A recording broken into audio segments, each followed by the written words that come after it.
और इस समय की बड़ी खबर आपको बता दें, बीजेपी का मल्लिकार्जुन खड़गे पर हमला। खड़गे परिवार पर जमीन घोटाले का आरोप लगाया है बीजेपी ने। ट्रस्ट के नाम पर खड़गे का ये घोटाला, कृषि इंडस्ट्री की जमीन ट्रस्ट को दी गई। बीजेपी कर्नाटक में कई जमीन घोटाले होने की बात कह रही है और खड़गे परिवार के ऊपर सीधा सीधा आरोप लगा रही है। यहाँ पर प्रियांक खड़गे जो कि मल्लिकार्जुन खड़गे के बेटे हैं।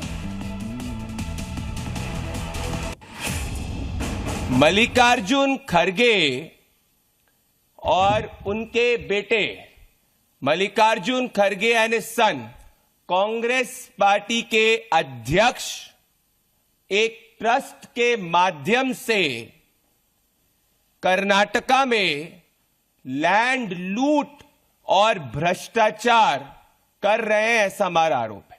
गरीब की जमीन को हड़पा और अलग अलग जमीन पर लैंड लूट करने का प्रयास किया।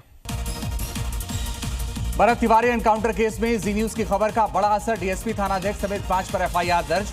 अब तक 5 पुलिसकर्मी सस्पेंड। हत्या के विरोध में महापंचायत। कोलकाता के ताराताला इलाके में गोदाम की छत गिरी। मलबे में दबने से 2 से 3 लोगों की मौत। लगभग 40 से 45 लोग मलबे में फंसे। रेस्क्यू ऑपरेशन जारी। मुंबई की लोकल ट्रेन में शख्स की हत्या। खिड़की को लेकर बहस हुई थी। आरोपी हत्या कर हुआ फरार। रेलवे पुलिस ने 6 टीमों का गठन किया। पुणे के केतन अग्रवाल मर्डर केस में बड़ा खुलासा। मगेंदर सिंह की गूगल हिस्ट्री सामने आई। मर्डर को हादसा कैसे बताएं, किया था सर्च। 14 जून को हत्या की पहली कोशिश की। बेंगलुरु में ट्रिपल मर्डर से सनसनी। माता पिता और बेटी की हत्या। बड़ी बेटी और उसका बॉयफ्रेंड फरार। आरोपियों की तलाश में जुटी है पुलिस। ग्रेटर चेन्नई में कॉर्पोरेशन काउंसिलर मीटिंग के दौरान हंगामा। डीएमके और एआईडीएमके पार्षदों में तीखी बहस। मेयर की मौजूदगी में जुबानी जंग। यूपी में 100 से ज्यादा कोचिंग सेंटर सील। अनियमितता मिलने पर किया गया सील। लखनऊ अग्निकांड के बाद की गई कार्रवाई।